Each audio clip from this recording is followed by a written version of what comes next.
Let's compare these three types of ice cube trays. This one is totally silicone.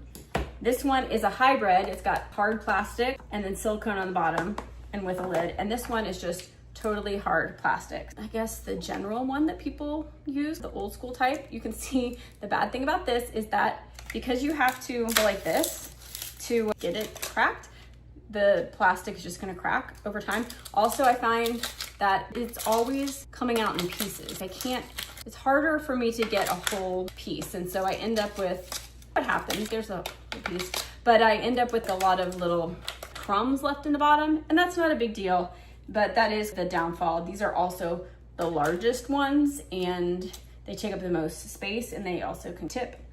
Now the silicone ones, these ones are nice because it's small, it's flexible, it's not gonna crack, it's not gonna break. But I find, and these ones I'm realizing are not totally unfrozen, but I find sometimes it can be awkward doing these because I have to really just like pry it out.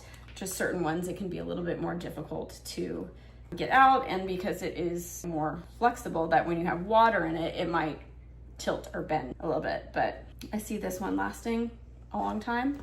And then this hybrid one, this one is it's inexpensive and it feels lightweight and inexpensive. The benefits are that it has a lid, so after you fill it with water, you can literally go like that upside down and the water won't spill, so it's not gonna spill as much in fridge. Also, you don't even have to use the lid, so if the lid broke or whatever, somebody accidentally put it in the dishwasher on heat and it melted, you can use it without. What I like about this is that you don't have to twist it, but you also don't have to really like pry it and pull it out, and it has more of a form. So I just push the bottom, which is the silicone flexible, but the top is a hard plastic. I just push the bottom to get out, and they always come out in full ice cubes. They never break like the more rigid one.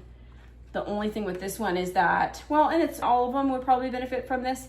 If you let it sit out for 30 seconds after you get it out, or run it underwater for 30 seconds, it's just going to make them come out a little more easily. Maybe I would say that this one's the loser just because look at how it's all cracked. As far as the winner, I would say one of these, probably this one. I really like, strangely, that they're small and you get a lot of them, so I just find, and they don't spill, so I find I can shove them different places to fit around what we already have in the freezer. I hope that helps.